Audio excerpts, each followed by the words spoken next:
On April 26, 1986, the worst man-made disaster in human history occurred. The fourth reactor of the Chornobyl Nuclear Power Plant exploded, just 100 kilometers, 62 miles from Kyiv. The further we move from that date, the more books are written and films produced, but the fewer living witnesses remain to tell the truth. Sergii Mirnyi is one of them. In 1986, he commanded a radiation reconnaissance unit and was directly involved in the cleanup effort. He and his team traveled throughout the contaminated zone, measuring radiation levels and assessing the risks to others involved in the operation. He is a living witness to what unfolded in the zone during the first months after the disaster. In this interview, he talks about 1986, the presence of Russians in the zone, the forced evictions, and what the popular HBO series Chernobyl got wrong. Hi, I'm Jeremy Durack, and today I have the honor of speaking to Sergii Mirnyi. Thanks for coming on. Can you tell us about the first day of the nuclear disaster at Chernobyl? For me and for almost all people, it was absolutely non-eventful day because nobody knew. It had an effect only at the Chernobyl power plant workers and residents of the town of Pripyat. And several days later there was a small notice, like 2 by 2 inches notice of 2 sentences, a formal statement that there happened, an accident, and the commission to mitigate it state commission to mitigate it is created. It was a standard information about whatever accident happened in the Soviet Union, and nobody paid attention. So I suppose this wasn't like one of those kind of moon landing or September 11th moments where you remember exactly what you were doing, where you were.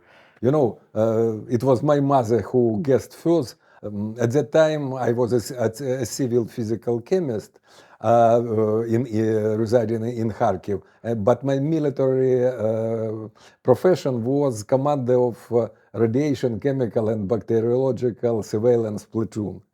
And so suddenly I was called by phone, and I was. They did not quote me, but they left a message that I should come to the military department of our district, military authority. And they thought, wow, what the hell? The 1st of May and 2nd of May, those are holiday days. And so I decided, okay, I knew that if they need me, they will get me. And so I decided that I was rather experienced officer of reserve, and I thought, okay, I will go to them after I will have 2 my days of holidays. But when I said my mother about this strange behavior of the guys, she thought and said, maybe it is somehow connected with, this accident at the Chornobyl Nuclear Power Plant.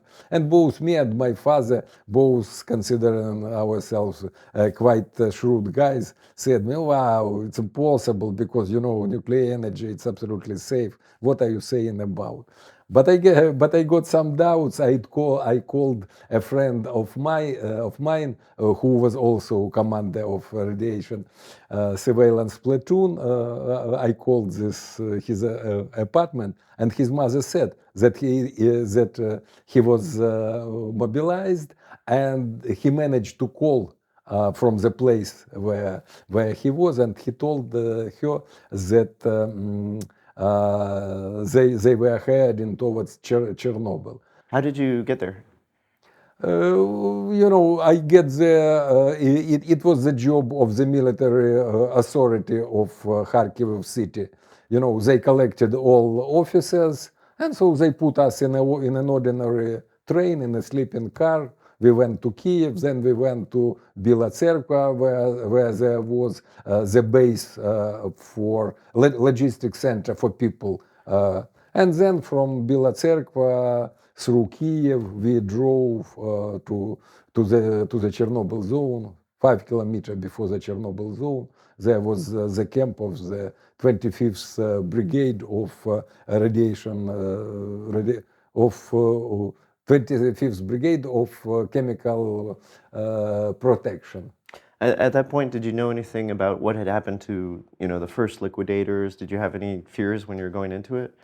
Look, we were people who were trained to act under the conditions, under the circumstances of the Third World War, where chemical weapons, nuclear, thermonuclear weapons, and bacteriological weapons were supposed to be used.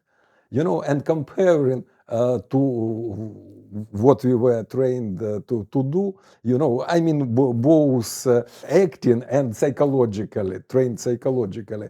Chernobyl was a relatively small event, And by the way, it is what shocked the whole of the world because many people, including top world decision makers, realized that wow, it's just a small event comparing to full-scale nuclear or God forbid thermonuclear war.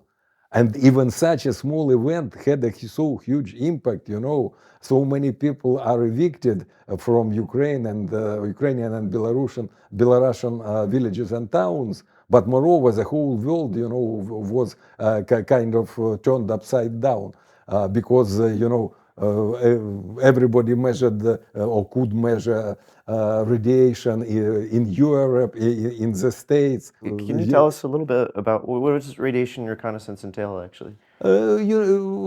Look, we were supposed. It was a very interesting experience. I am to tell you to tell you both personally and professionally.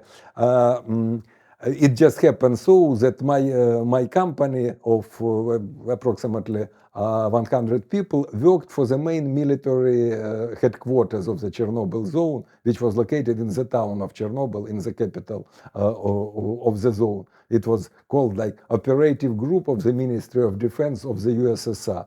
And it was in the same commission as it's set in the same building as governmental commission on mitigation of this accident.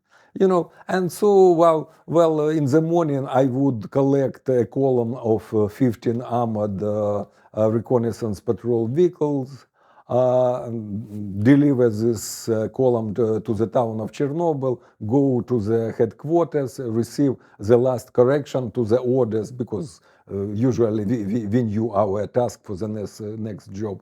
Then I would come to the parking lot, back to my people, dispatch them to the different routes of radiation surveillance, and I would go to on my own route of surveillance, just as a commander acting in the role of a commander of just one crew of one vehicle. The most often I had the routes in the now notorious red forest near of the dead pine trees near the Chernobyl forest, near the Chernobyl power plant, around the cooling pond of the nuclear power plant, and and all over the zone and beyond it. I hope you'll forgive me for asking this question, but I do have to ask it. For those who are in popular media, there's a lot of images, graphic images of mutants and armed gangs. Did you see anything like this when you were? Never. To be frank, it was my first visit to this area, and I absolutely fell in love with this place. It has a very lots of air, lots of space, lots of freedom, which was, kind of, you can feel it in the environment beyond the affected core. And moreover, it was even more impactful on the background of this affected area, the area, of decay, of rubble, of demolition, of huge mitigation works and everything, everything is khaki color, everything has, this rectangular military shapes and everything. And then you drive like literally several kilometers, the other side of the 10-kilometer long cooling pond of the nuclear power plant, and it's a different planet, you know. It's very beautiful, huge water body, 10 kilometer by 2 kilometers. Plenty of birds, which are very rare under the normal circumstances, you know. Lots of wildlife, rivers, lakes, marshes, and lots of space, you know. It's very beautiful area. But so when did it become clear that people had to leave this area to stay safe because of the radiation? This area, the 30-kilometer zone, was at that time evicted actually, because they left it forever. And so it was only this, how shall I say it, a shift settlement of Chernobyl, you know, no locals at all, only, you know, the guys who arrived for the mitigation. And literally in one, I guess, within the zone, only once we saw one illegal. It was not even a self-settler, but an illegal native visitor who went back to his home, you know, just to tidy up his vegetable garden and everything.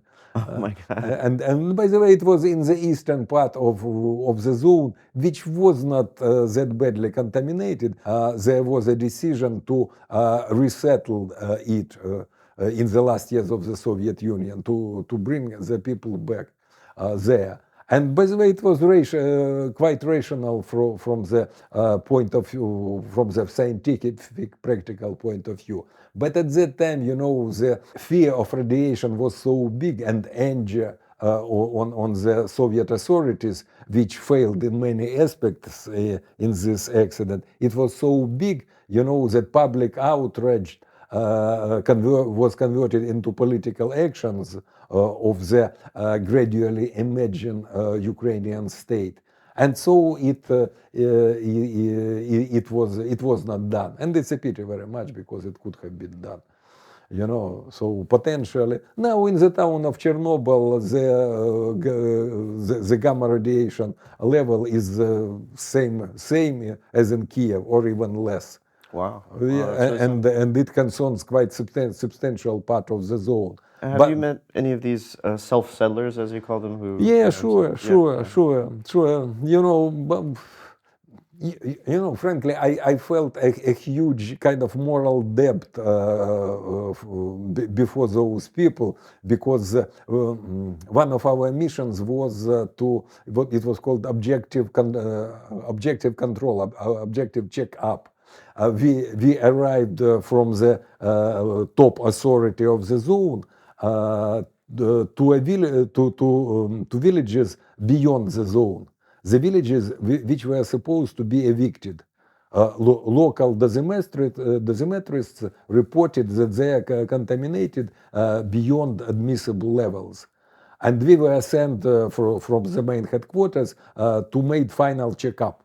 To see whether the radiation really was I mean, to make sure there is no mistakes about it. And you arrive to a live village, you know, everything goes okay. We would make a couple of measurements, and then from our previous visits, we would know that in the evening we will return back to Chernobyl. We will put our report at the radiation reconnaissance department. It will make it convert all our reports into one table. The next morning, this big table will be given for the governmental commission. And it will unanimously vote, looking at those figures, that this village should be evicted. And the next day, this message would arrive to this village, and you can imagine what will happen in this village, all cries and everything. And you know about it, and you can do nothing about it, you know. You cannot help those people, and they would come to you, because, you know, you are kind of an embodiment of power. You are an officer, and, you know, it's kind of it's embodiment of power for those people who were, kind of looking for information. What would happen to them? Then they would ask you what will happen with us and everything, and and you even cannot say because it's senseless to say them. Better let them not know it for several days, and Let it relax a little bit. and so yeah, and then but it was interesting that after this initial stay in Chernobyl in 1986, when I developed Chernobyl tourism as a means of mitigation of profound psychological and social and economic impact of the disaster, I met many of them who returned, by the way, to this very village where I saw this illegal native visitor in 1986, a very beautiful village at the bank of the river Pripyat, as a matter of fact. Okay, and so and they were, I am to tell you, exceptionally healthy. Uh-huh. They there are certain research which says that those who left to live in their native place, they lived longer than their peers which were evicted. That's really something. Because they lived in their native environment. They were their style of life was the same as before, and they are even genetically accustomed to it because it is an area with very stable population, and perhaps dozens, if not hundreds, of their fathers, mothers, and so on. Ancestors lived there in the same area, doing the same, the same job and the same lifestyle. That actually brings me to the question of the Russian occupation of the Chernobyl power plant, the exclusion zone. I mean, was it actually dangerous for them, or were they perfectly safe? No, of course, they were not perfectly safe, but generally speaking, it was not that dangerous. I would say that the only dangerous, potentially dangerous action was, as it was reported, digging trenches in the Red Forest. But I immediately knew because my first military profession was commander of motorized infantry platoon. And I knew that it's almost impossible that they would dig in the Red Forest because no sense.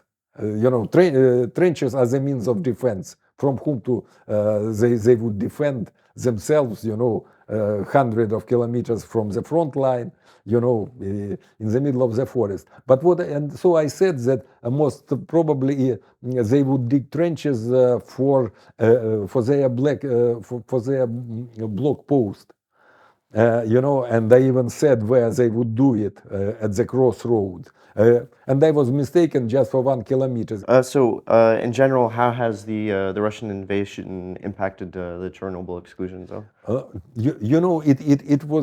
It acted kind of a time machine, which put Chernobyl in many senses back to the state in which it was at the initial stages of the mitigation, because and it's kind of sad, historical and personal irony that how many 36 or so years ago, more than 1/3 of century not ago, later, I was forced to do the same work as I did back in 1986. It was again radiation surveillance, because all these years, all actions in the Chernobyl zone were permanently monitored and were under permanent radiation control. Okay. And all of a sudden, hundreds of, dozens of thousand people who were, well, actually hundreds of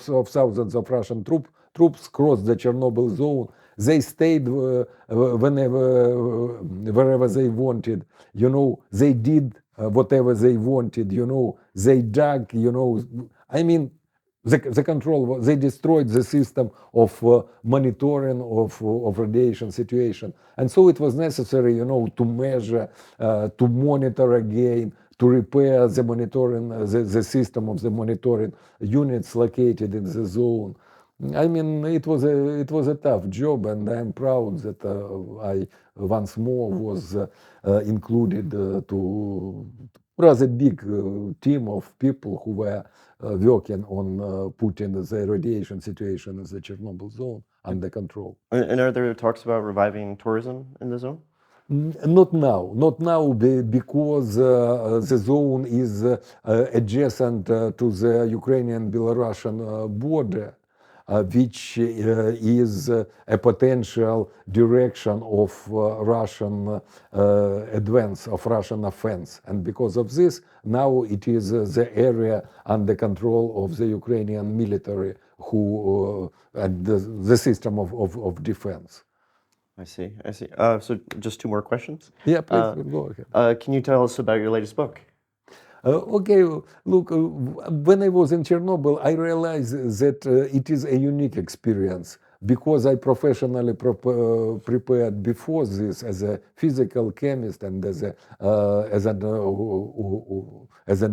a military office, and because of my position, unique position of the low-rank commander of radiation surveillance, who rode all over this huge area. I mean, it's really a huge area. 60 kilometers in diameter, but actually it was much longer, huge area, very diverse area, who met all people from the self-settlers and, plain soldiers with whom I worked, with whom I slept in one armored vehicle and in the tent camp, and up to the top military authorities in the headquarters, because, the officer of surveillance is a very important man, actually. He was there, he measures, and he knows the situation, firsthand. And because of this, I was to speak to those guys, And so the whole scope, huge scope of mitigation works, and it was a unique experience. I entered the Chernobyl zone having just theoretical knowledge about nuclear war, radiation contamination, and everything. And my understanding and perception was absolutely different. And I realized that it's a new cultural acquiring of humankind. I just happened to be there, and I was prepared. And also, as a person with some literary experience in writing, at first I wrote a small novel. Here it's called Worse Than Radiation. It is one day and one night of commander of radiation surveillance platoon. To some extent, later on, I realized it reminded me of One Day of Ivan Denisovich by Solzhenitsyn, who describes one day of the convict in Stalin Gulag, those terrible. So it was a kind of French truth, trench truth, this style of work. But what was interesting that to fully describe this experience, I was to invent new style, to develop a certain language, because it was a new universe opened in Chernobyl. It's basically an ordinary word, but only one extra dimension is added, the level of radiation. And it totally changes, how you act, how you think, how you perceive everything, and it also evokes the whole lot of interest in psychological and social reactions and adaptations, which is most valuable. And I am to tell you that, of course, this intense work, it sucked a lot of forces out of me and guys like me. After 35 days of work in Chernobyl and receiving, supposedly 25 Roentgens, that's 1/4 of Sievert, for half a year, when I returned, when you return in the first days, you are full of energy because you don't have this, huge pressure from the environment, both physical radiation and social, this military camp and, rank and file stuff. And when in the peaceful world, you feel yourself like you are Superman. Truly, with so many forces. And then suddenly I became kind of weak, sleepish. And for half a year, I just slept, ate, very low energy. Because of the radiation or the you know, lack of sleep, stress, responsibility for the people, one pack of cigarettes per day. Normally, I don't smoke like many of the people, and stuff like this, and because of this, but in half a year, I felt that it's again my body and everything, and so. And then my next book was Life Force, where I described the adventures and the experience of there are several editions of radiation surveillance people, which I believed was very valuable. Because I understood that we are living with the world with so many nuclear installations, it could happen, and people did not have substantial idea.